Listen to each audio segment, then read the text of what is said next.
Everyone, welcome to Pavani starts. ఈరోజు చాలా టేస్టీగా రసం ఎలా ప్రిపేర్ చేసుకోవాలో ఈ వీడియోలో చూపిస్తాను. జస్ట్ 5 మినిట్స్లోనే మనం ఈ రసాన్ని ప్రిపేర్ చేసుకోవచ్చు. వేడివేడి అన్నంలో చాలా బాగుంటుందండి. ముందుగా వెల్లుల్లిపాయలు తీసుకొని ఇలా మిక్సీ జార్లో వేసుకోవాలి. అలానే కొద్దిగా ఒక టేబుల్ స్పూన్ కందిపప్పు తీసుకోవాలండి. టేబుల్ స్పూన్ మాత్రమే తీసుకోవాలి, ఎక్కువ ఏమొద్దు, మళ్ళీ అది పప్పుచారు అయిపోతుంది. ఒక టేబుల్ స్పూన్ కందిపప్పు, అలానే ఎండుమిర్చి, అలానే ఇందులో కాస్త జీలకర్ర, మెంతులు,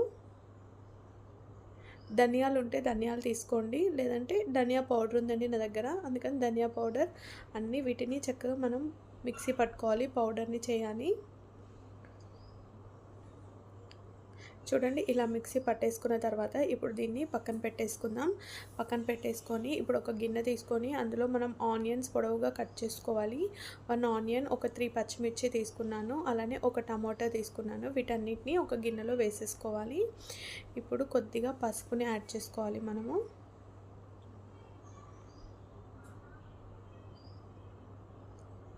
సాల్ట్ కూడా యాడ్ చేసుకుందాం. ప్రజెంట్ అయితే నేను 1 టేబుల్ స్పూన్ వేసేసాను.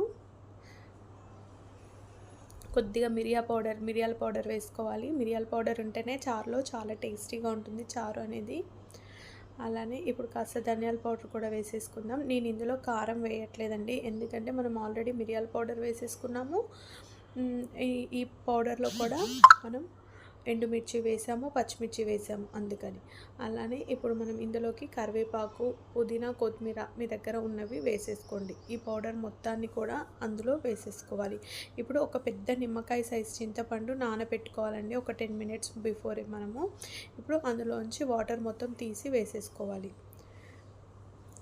వేసుకున్న తర్వాత ఇప్పుడు మనం ఒక 1.5 ఫుల్ గ్లాస్, మీడియం సైజ్ గ్లాస్తో 1.5 గ్లాస్ వాటర్ని నేను వేసాను అనమాట.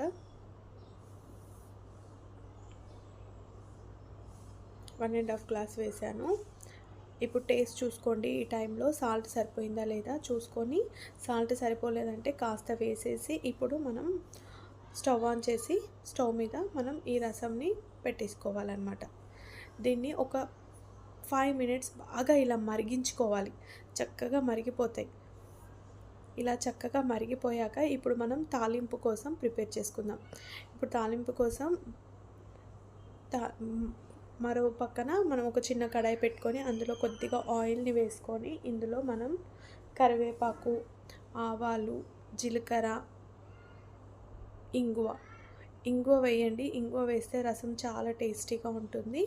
ఇవన్నీ వేసుకొని చిటపటలాడిన తర్వాత మనం తాలింపు, ఈ రసం వేడివేడిగా ఉన్న రసంలోకి తాలింపు వేసుకొని ఒక్కసారి మిక్స్ చేసేసుకొని ఫ్లేమ్ ఆఫ్ చేసేసుకోవచ్చు. అంతే అండి. ఇంకా మీకు నచ్చితే తాలింపులో వెల్లుల్లిపాయ కూడా వేసుకోండి ఒకటి, చాలా బాగుంటుంది. చూడండి, తాలింపు ఇలా రెడీ అయ్యాక రసంలో వేసేస్తున్నాను. అంతే అండి, చాలా టేస్టీగా రసం రెడీ అయిపోయింది. చాలా చాలా సింపుల్, చాలా ఈజీ, చాలా టేస్టీగా ఉంటుంది. ఒక్కసారి నేను చెప్పినట్లు ట్రై చేయండి, మీకు తప్పకుండా నచ్చుతుంది.